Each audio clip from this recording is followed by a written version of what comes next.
Hey, beautiful people, কি অবস্থা সবার? I hope you are doing well. Today, I would like to discuss about sales funnel or customer journey অথবা customer temperature. এক একজন এক একভাবে আসলে এটাকে বলে থাকে। সো অনেক মার্কেটার আছে যারা আসলে এটা সম্পর্কে অবগত। আবার অনেক উদ্যোক্তাও আছে যারা আসলে অনেকদিন যাবৎ কাজ করতেছে। সেজন্য তারা এই বিষয়টা সম্পর্কে অবগত আছে। বাট এমন একটা দল আছে, এমন একটা জাতি আছে যারা আসলে অন্যের দেখা দেখিয়ে চলে আসে। আসার সাথে সাথে তারা বুস্টিংয়ে চলে যায়। তারা তাড়াতাড়ি সফলতা অর্জন করে ফেলবে। কোনো ক্ষেত্রেই সবাই জানে একটা বিষয় যে সফলতা আসলে খুব তাড়াতাড়ি আসলে পাওয়া যায় না। পাওয়া গেলে সেটা বেশিদিন স্থায়ী থাকে না। তো মার্কেটিংয়ের আপনি যখন একটা ব্যবসা শুরু করবেন, মার্কেটিংটা তো খুব গুরুত্বপূর্ণ একটা জিনিস। আপনাকে পেইড মার্কেটিং করতে হয়। পেইড মার্কেটিং কেন করতে হয়? আপনি অল্প সময়ে আপনি নিজেকে আপনার কাস্টমারের কাছে পৌঁছাতে পারেন, সেলস আনতে পারেন খুব অল্প সময়ে। আপনি যখন কাস্টমার টেম্পারেচার বা সেলস ফানেল যেটা আছে, ওইটা মেইনটেইন না করে আগাবেন, আপনাকে আসলে একটা সময় সাফার করতে হবে আরকি, হবে এবং অনেকে হচ্ছে। তো কেন বলছি এই কথাগুলো? যে মার্কেটিং এর আসলে নির্দিষ্ট কোনো আসলে সংজ্ঞা এভাবে কেউ হয় না। কিন্তু একেকজন একেক মেথড ফলো করে। এটা আরকি বিষয়। তো অভিজ্ঞ যারা আছেন তারা একেকজন একেকটা সংখ্যা বিশ্লেষণ করে সবার মাঝে। তো সেলস ফানেলের ৩ টা ধাপ আছে। আপনার অ্যাওয়ারনেস একটা স্টেজ, কনসিডারেশন একটা স্টেজ এবং কনভার্সন একটা স্টেজ। এটাকে আরেকটু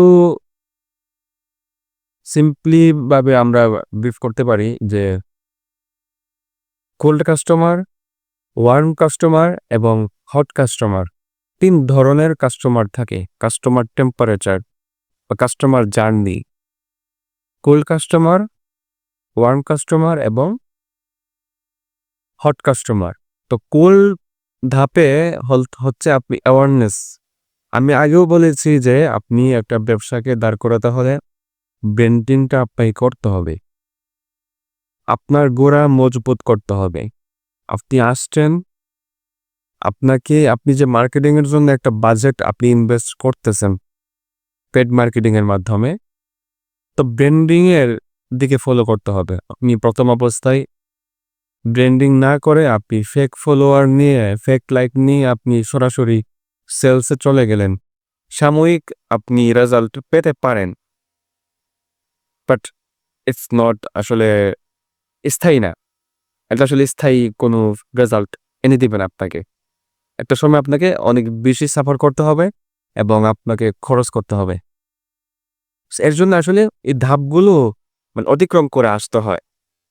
কোল্ড হচ্ছে যারা আপনার সম্পর্কে একদম অবগত না, জানে না আপনি কি করেন না করেন, আপনার পণ্য কি, আপনার সম্পর্কে, আপনার ব্র্যান্ড সম্পর্কে আপনার কাস্টমার সে অবগত না। একটা মানুষ কখনোই প্রথম দেখাতেই আপনি কি কখনো প্রথম দেখাতেই কোনো প্রোডাক্ট আমরা ক্রয় করি? না, করি না।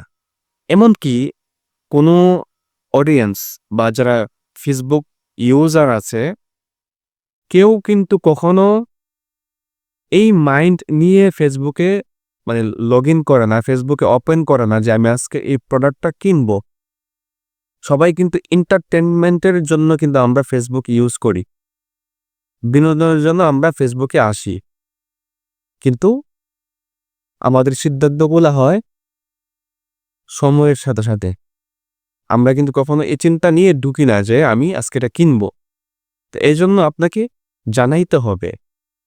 নির্দিষ্ট একটা পরিমাণ কয়েকটা ধাপে ধাপে আপনার প্রোডাক্ট বা পণ্যটি আপনার টার্গেট কাস্টমারের কাছে পৌঁছাতে হবে। তাদের নিউজ ফিডে যেতে হবে। তারা জানলো, দেখলো, তখন তার ওয়ার্ম কাস্টমার ইতিমধ্যে তারা আপনাকে জানে কিন্তু তাদের প্রয়োজনটা হয় নাই। আপনাকে তাদের সাথে এনগেজড থাকতে হবে, তাদের আশেপাশে থাকতে হবে। তাদের প্রয়োজন অনুযায়ী তারা আপনাকে মেসেজ করবে, আপনার থেকে প্রোডাক্ট কিনবে। যখন ওয়ান কাস্টমার হলো যারা আপনার সম্পর্কে ইতিমধ্যে জানে, এখন শুধু আপনি যাদের আশেপাশে থাকবেন, তাদের সামনে ঘোরাফেরা করবেন। তারপরেই কাস্টমারগুলো ওয়ার্ম থেকে হট কাস্টমারে কনভার্ট হয়। হট কাস্টমার হলো যারা ইতিমধ্যে আপনার থেকে প্রোডাক্ট কিনে ফেলেছে, কেনার মতো অবস্থায় চলে এসেছে। এটা হলো আর কি। তো এটা যদি অ্যাওয়ারনেস আপনি ধাপে ধরেন, অ্যাওয়ারনেস মানে হলো আপনি মানুষকে জানানো, সচেতন করা এবং কনসিডারেশন, তার পরের ধাপ মানুষের আশেপাশে থাকা, তাদের সঙ্গে যুক্ত থাকা, এনগেজ থাকা, দেন কনভার্সন, দা মানে অ্যাকশন যেটা সবার শেষে হয়ে থাকে। তো এর জন্য যে পিছনের যে কাজগুলো করতে হয়, এভাবে যদি আপনি আসেন তাহলে আপনি মানে স্থায়ীভাবে এখানে কাজ করতে পারবেন। আপনি যখন সরাসরি আপনি সেলসে চলে যাবেন, সাময়িক ফলাফল পেতে পারেন, বাট তা স্থায়ী হবে না। এমন অনেকেই আছে আমি দেখেছি, তারা বিজনেস শুরু করে দিছে, তারা কোনো মডেল তৈরি করে নাই। ভাই শুরু করছেন, আপনাকে ওয়েলকাম, আপনি শুরু করে দিছেন। অনেকে শুরু করতে পারে নাই। প্রত্যেক জিনিসই আপনি আগে শুরু করতে হবে।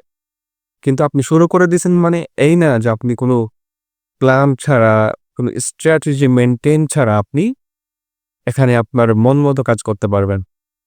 অনেকেই এটা মনে করি, আপনি আসেন না, আপনি ভালোভাবে জানেন, বুঝেন, মানে ন্যূনতম এতটুকু আপনি নলেজ গ্যাদার করে আসেন। আপনি যদি কাজটা কোনো মার্কেটারকে দিয়ে করাতে চান, অন্তত আপনি তাকে কোয়েশ্চেন করতে পারেন, তাকে আপনি আস্ক করতে পারেন যে ভাই এটা এভাবে হলো কেন। তাতে ন্যূনতম সে আপনার কাছে জবাবদিহিতা করতে পারবে। আপনি যদি তাকে কোনো কিছু জিজ্ঞাসা না করতে পারেন, ন্যূনতম কোনো নলেজ আপনার এই সম্পর্কে না থাকে, তাহলে আপনি এখানে পারবেন না।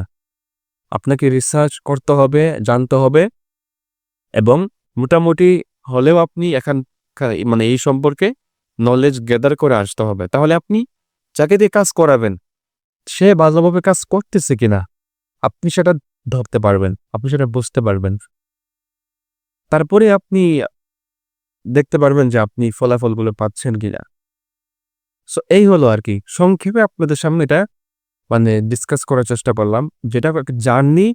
একজন স্ট্রেঞ্জার, অপরিচিত ব্যক্তি, কাস্টমার, সে আপনাকে অপরিচিত ব্যক্তি থেকে কাস্টমারে কনভার্ট করা।